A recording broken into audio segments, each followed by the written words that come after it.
everyone, my name is Sarah Beth, and I just finally finished reading Fires of Heaven by Robert Jordan.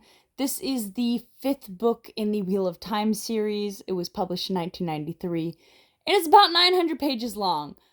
Please forgive me for the state of this book. It took me 2 months to read, and paperbacks do not fare well in a backpack, so I do in fact feel bad, but so I'm gonna be honest, I don't usually read books this slow, just, things get in the way, and I think reading this book within 2 months period is actually more reasonable than how I usually read these long books. And here's the thing, a normal person would read it in that amount of time. And so I think the amount that I've remembered about the story is about the amount that most people will remember. And I still enjoyed it. I think it's a good book. It's very enjoyable. It did have the same problem of the first book, in which it kept putting me to sleep when I'd try to read this book. I don't know if I'm in the reading slump, but I do think that it had that similar feel. It's very much akin to Fellowship of the Ring. It's very much a traveling novel. Yes, things do happen in the storyline, but I feel like no real events take place until the end, because a lot of it is travel, some battles, traveling mostly for the different character lines that we have. And then also there's the character creep, and I talked about this in my last review. There's just a lot of these characters aren't written well. I think he really expanded upon his writing skills, but not with the characters. All the women are strong firecrackers. You got Nynaeve, you got Avenida, who's the new love interest, you got Elaine, you got her mother. Everybody is just a firecracker, full of life, stubborn. That's all the women.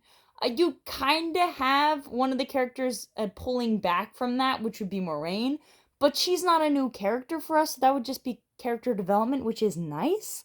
She's very much become subservient, but for a good means in the book, and I'm not going to spoil it because I do think that the last portion of, kid you not, the last, I think, 100 pages, a lot of actions occur, which are really quite riveting. But yeah, all the women are the same, and the men, there's only a few personalities as well. So I still can't keep track of all the wise ones are basically one person. They're all stubborn, they're all old, and they all know what's best. All the Ailmen, all maidens of the spear, basically the same. There is no differentiation for me, which is unfortunate. It just feels like all of these characters and names are just thrown at you, and I'm not gonna remember them unless I read this at least a few more times. I don't know enough. I cannot absorb that much knowledge, especially reading this over such a long period of time, but it's 900 pages, so I think a normal person would do that. Also, there's a glossary in the back of the book, and I personally believe you should never have to look at a glossary in a book. You should be able to remember all of the characters, all the places, if you are reading it, and if you are invigorated by what you are being read. Main premise, like I said, this is more of a traveling book. Rand is basically, at the end of the last book, was named as the King of Kings, and he got the dragon tattoos, but somebody else was trying to basically take that away from him and take away the ailment that are following him, and saying that Rand is not the Chief of Chiefs because he is. So this man basically had to go, and he brought his shadow people and other people that have left Rand, because he told them the truth, that they were not in fact fighting people, they were ways of the leaf. So they lost their minds, I guess, and turned away from the spear or joined his competitor. And so Rand is basically just chasing him and trying to make sure people are safe, because the Ales basically want to just take over when they're not with him. And that's his storyline for the most part. And Mat is following him along, basically discovering that he's a gambling man of the past, and he's got a past life that wants to take over. Which I enjoyed whenever we'd read on Mat. He's just getting more of a personality, which is nice. It's nice that the old people have personalities, the old people in the novel. But no, nobody new does. It's a little hard for me because they're still children. Our main characters are, I say children, but they're still teenagers. They're not adults, I don't believe. Only years gone by, I believe there was that mention. So the fact that there is some sexual content in this book makes me feel very uncomfortable, because I'm like, Rand is a child. He should not know, I don't know what to say kind of deal. So be warned, there is a scene in this book, and it might make you uncomfortable. Maybe just skip it. It's like 2 pages long. You'll be fine if you skip it and it never occurs again.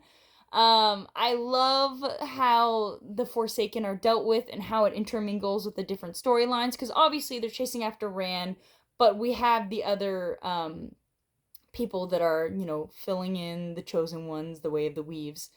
Perrin, unfortunately, is not in this novel. Wolf Boy is, I guess, still in his hometown, the Two Rivers, after he had basically, has a claim there.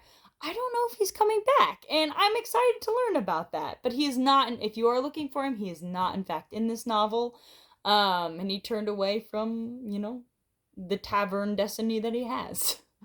But then you have Nynaeve and Egwene, and they're basically running, trying to find the Aes Sedai, because they knew that the tower had fallen, and that the Amyrlin seat had been stilled. So you have them running around, then you have the Amyrlin seat and Min running around trying to find the Aes Sedai.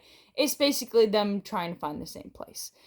Like I said, it's a little bit of a traveling novel, and there's a lot of traveling in those storylines, and that takes up a big portion of it. You get to hear more about the Terranrod, the Dream World. I'm so sorry. I'm mispronouncing all these names. Please forgive me. But yeah, I do think that all these storylines, the main characters that they picked, very well done.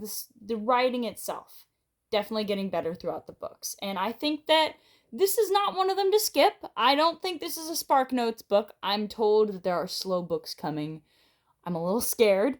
But I think that this is definitely a good one to catch on to, especially if you are reading it more on a slow schedule. You'll still be able to keep up with what's going on. There wasn't a moment in which I was reading this, coming back to it and being confused. Even if, I took a week off or had days where I wasn't reading at all, I could still come and read this and have a good time. It was still enjoyable. There's never a time I turned to this book and like, ugh, I don't want to read it anymore. No, it's good.